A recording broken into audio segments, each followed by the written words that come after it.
Hey everyone, it's Mike. Today is June 9th, 2017. Happy Friday to everyone. Gonna have a seat here. Today the topic is prepping an shtf. Now I had a let me back that up. As far as prepping an shtf, I'm kind of a casual participant in prepping. I believe in the whole concept and possibility of an shtf situation, but I'm not as active in preparing for it as I should be, and maybe that'll change, who knows. But I do believe there's a real possibility of either an economic collapse, some sort of infrastructure collapse, a food crisis, real or manufactured or manipulated, a water crisis, some sort of pandemic. There's a whole host of things that we are seriously at risk of today in society. And it could happen at any day, or it could happen 10 or 20 years from now, 50 years from now, or not. But I think it's worth thinking about and trying to prepare, do at least some basic preparations for it. Why am I bringing this all up today? Well, I had a fascinating dream last night on that very topic. So while I said I'm kind of a casual, my activities are very casual in the area of prepping and shtf, apparently my subconscious thinks otherwise. Now I have to preface this: dreams, your dreams, as I'm sure, my dreams as well as yours, I'm sure. The memories of them are vague, and the dreams that we have, that I have anyway, they kind of morph around, and they're kind of nonsensical and weird and highly symbolic, and just kind of weird, twisted dreams. But even the stuff that got kind of weird, I draw some kind of message from. So let me just tell you about the dream, and it's a little weird, but stay with me, and we'll kind of experience it together. So I'll tell you about the dream, and then I'll tell you about my takeaway from it. So the dream that I had is that, again, a lot of this is vague. My memory of it is vague, but there was some kind of shtf situation, probably some kind of infrastructure thing, and I was on the highway at the time, on the superhighway, on the interstate. I'm not sure where. It wasn't around here. It wasn't an urban area. It wasn't rural either. It was kind of somewhere in between. Whatever happened stopped traffic, and there was a sea of cars on the interstate. Now there was people in the car, people I don't know in my real life, but in my dreams there were people that I was traveling with, friends with, family, whatever. They were just kind of token people, as is often the case in a dream. As this was going down, there was a lot of anxiety and panic and upset in the car about what's happening, what's really happening, what we think is happening, what's not happening, and a lot of highly charged debate and conversation about it. And you could see the same thing happening in all the vehicles around us. Now, I don't know what prompted this, but people started abandoning their vehicles. And I think the conversation happens in every car, and this is highly symbolic. I think one of my takeaways from this is, I think whatever we're doing and whatever is happening in an shtf situation, there's always going to be that debate of, do I stay or do I go, whether you're at home or in a car. And I think for me, that's a message, that's something really to think about. What would make you want to stay and what would make you want to go? In the dream, we chose to go, partly because we saw other people starting to, and the more, there's kind of like a social proof, the more people you see abandoning their cars, the more you think, well, maybe we should be too, if for no other reason, because other people are doing it too, and they're all doing it for the same reason. So it's not a very good reason to abandon your car, but that's what happened in the dream. So now, as people are abandoning their cars, there's this massive chaos and confusion near the highway. And the message I'm getting from that is, in a certain kind of shtf situation where people are abandoning their cars, you may want to stay well clear of highways like that, where there's a mass exodus of people abandoning their cars. They're desperate, they're panicked, they're afraid, and I don't want to be around that. But anyway, I was in the middle of that and made a mental note, or I really could feel in the dream that being close to a superhighway like that is not a good place to be in a SHTF.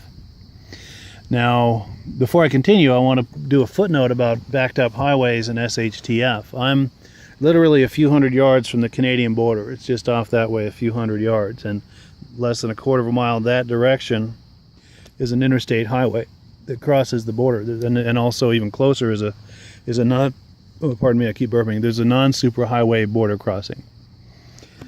Now, it occurred to me after the dream that in some types of SHTF situations, maybe it's kind of a war situation, the border could end up being closed, which would back up the cars, both here in town as well as on the interstate. And we get, it's usually pretty orderly at the interstate in these parts, crossing the border. But on holiday weekends, sometimes you'll get a massive backup of cars. And if that were to happen, if an SHTF or a war scenario or something like that happened when where they were to close the border, with that kind of a backup, I could envision a situation where people get freaked out enough that they abandon their cars, and now there's hundreds of people walking across this park, going through the community, maybe looking for an illegal place to cross the border. Fuck the government, fuck the border crossing, we're just going to do it, abandon our car and do it. Not real bright, but you know, in the midst of a situation like that and the panic and confusion that ensues, I could see people trying it. So, you know, I just live a little ways down that way. There could be people crossing through my yard, and some of them probably just good intentions but desperate, others maybe with bad intentions. I don't want that in my yard. That's something to think about. What precautions and how would you handle that? And I'll just leave that there. I don't know how I would handle that. I need to think about that. So anyway, so I think that's it on as far as the abandoning the car part. Let's move on to the next part. So the next part was next part of the dream. People, you know, there's panic and chaos and disorder and all of this, and there's people fighting, there's people helping each other, there's people freaked out, there's people trying to calm them down, and just a little bit of everything, and it's total chaos. But the interesting observation in the dream is that I hate to talk about classes of people, but in order to say what I need to say, I have to say it. I'm not judging any class. I have people I love of all classes. But picture like the lower class, the middle class, and the higher class people. Now, the lower and middle class people seem to be handling it the best for the most part. I mean, in any class of people, you've got people that are a little off or a little unstable or whatever, and they're always going to be freaking out and not handling it very well. But for the most part, the lower and middle class people seem to be handling it better, and we're more compassionate in trying to offer help and assistance to people. The quote-unquote higher class people, and I don't want to get political on this, but you get people who are living very well, very comfortable, very entitled, and very elite, better than everyone else. They don't associate with those other classes. Those are the folks who are having the worst time with it, because anyone who's offering help to them, they were taking the help, but in a very entitled way, and nothing was good enough. It was like room service in a 4-star hotel is what they were expecting. And in those instances, those people were getting kicked out on their ass. There was very little tolerance for that. And I think those would be the hardest, the people hit hardest in a situation like that. And also I'm thinking of, I hate to get political here, but like the liberal millennials, you think of how they reacted to the election result. However you feel about that, is your business, but they didn't react to it very well. And doing a lot of, this is supposed to be the party of tolerance and all of this, and against hate crimes, and they're committing hate crimes and assaulting people who were Trump supporters. Pretty fucking stupid if you ask me. Now, in my opinion, this is my takeaway from the dream. I don't think that they'd be handling an SHTF any better than they'd handle an election result. I think it'd be a lot worse. So that could be a factor in an SHTF kind of situation. So anyway, back to the dream. I don't know about the who and the where and the how, but I ended up, someone offered me shelter, a place to sleep for the night. And this is the part where, dreams can be weird. In the dream, the seasons were changing back and forth. Now, this part of it where I sought shelter was in the wintertime in a big mobile home out on a frozen lake. It was supposed to be like an ice fishing shanty, but it's this huge mobile home out on the ice. It doesn't make sense. That wouldn't happen in real life. But there was a whole bunch of people in there just elbow to elbow sleeping on the floor, and you were happy to have that. And I was happy to have that. It was dirty and nasty in there and crowded and noisy, and people were crying and a lot of things and a lot of upset in there. So it wasn't a good night. It wasn't a restful night, but it was out of the elements. There was a lot of people really freaked out about loved ones that they'd been separated from. How are we going to find them? Are they okay? Or this or that? There was a lot of freak out about that, understandably so. And whoever it was I was in the car with, in the early part of the dream, I guess I wasn't concerned about them. There wasn't emotion for that in the dream. I don't know why, but there's a lot of people around me who had that kind of emotion. And then, of course, there's a lot of people wanting to take charge. Too many cooks in that kitchen, so to speak. Too many cooks and not enough, I don't know, staff, whatever. So there's a lot of jockeying and for position as far as control of this thing, and also different ideas about what's the right thing to do. And a lot of people who want power or control want it just because they want power and control. They don't necessarily have any content to offer or any integrity around it. And a lot of that was playing out. And I just wanted to get a good night's rest, or as good as I was going to get. So I wasn't really mixed up in that. But the takeaway on that is that in a SHTF, if you're offered shelter, take it gratefully and offer whatever help you can. Don't be like the entitled affluent where it's not good enough. You could get kicked out of there. And what was the other part? And then I don't know. Oh, yeah. Here's where it gets weird again, too, with that thing out on the ice. So now we're all in there. We've gotten through the better part of the night. And according to the dream, this wouldn't happen. This is impossible scientifically. But according to the dream, because of all our combined body heat in the trailer, it was melting the ice underneath us, and we were sinking into the ice, and water was starting to come into the mobile home, and people were freaking out, and it was starting to wobble, and that's not scientifically possible, but that was going on in the dream. And of course now, but the message with that is something, when things start going wrong, there was a lot of blame. People were blaming each other and pissed off and arguing, and just a lot of conflict, and we all got out of there. And people kind of divided up over that. It kind of divided the group that was in there, and they were never unified to begin with. But so I don't remember where I ended up. I don't know if I ended up in someone's car but I was with some group. And again, that thing like at the beginning of the dream where I was talking about, do I stay or do I go? There's this constant weighing of, can I do better than my current circumstance, or is this maybe as good as I get? The next girlfriend of mine used to always say, the devil you know is better than the devil you don't know. So yeah, this situation kind of sucks, but if I leave this, I might not be able to find as good as that.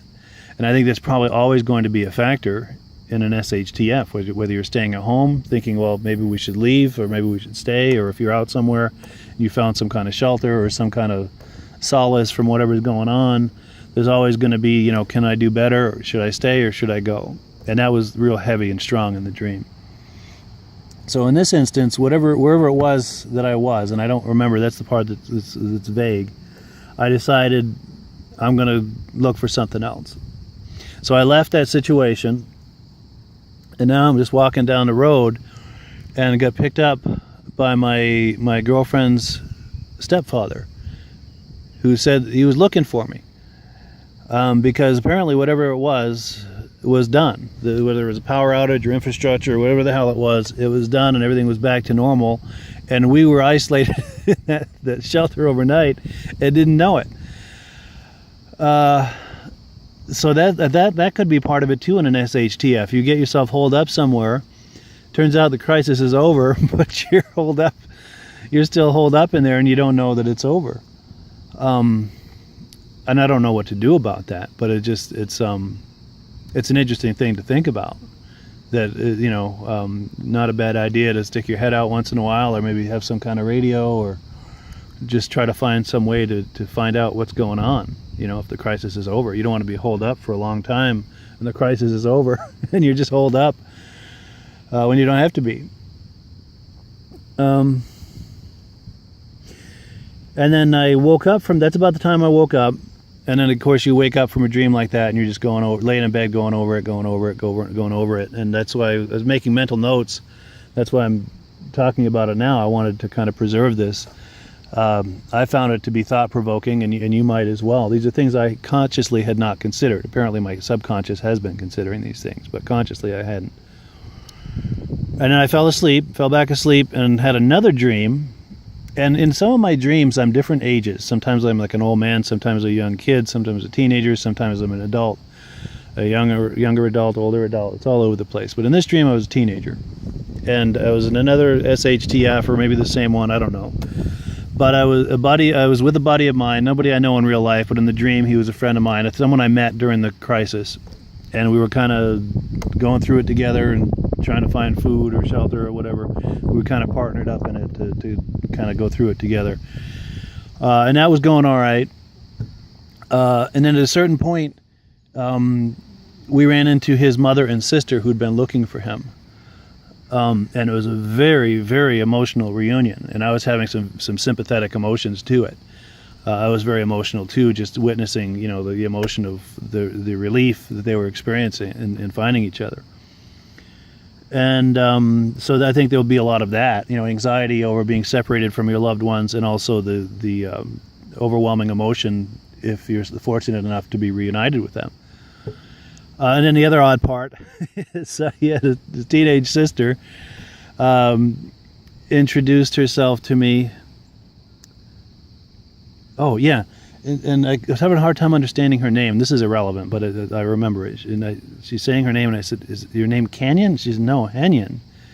And I said, "Henyon with an H?" And she said, "Yeah, Henyon with an H." Okay, I've never heard that name before, but for some reason that stuck out. And the whole time she was holding my hand, and she didn't want to let go of my hand. So and now we're moving forward to wherever the next thing is, and we're still holding hands from now to the end of the dream. We're holding hands, and I don't think it was a romantic thing. It was just, I think she was just very emotionally needy, and just that was comforting to her or something. And I was fine with that, and I wasn't having romantic feelings, and I don't think she was either. But who knows? Dreams are weird. So that's it. I found that to be a very thought-provoking reflection of things that could potentially happen in an SHTF, and gives me things to think about. And I'm hoping that in sharing it might be thought-provoking for you as well, and give you some things to think about. So we're almost 20 minutes in. I thank you for listening. If you have thoughts or comments or anything on this, if this brings up anything for you, please share. Thanks for watching, and have yourself a great day.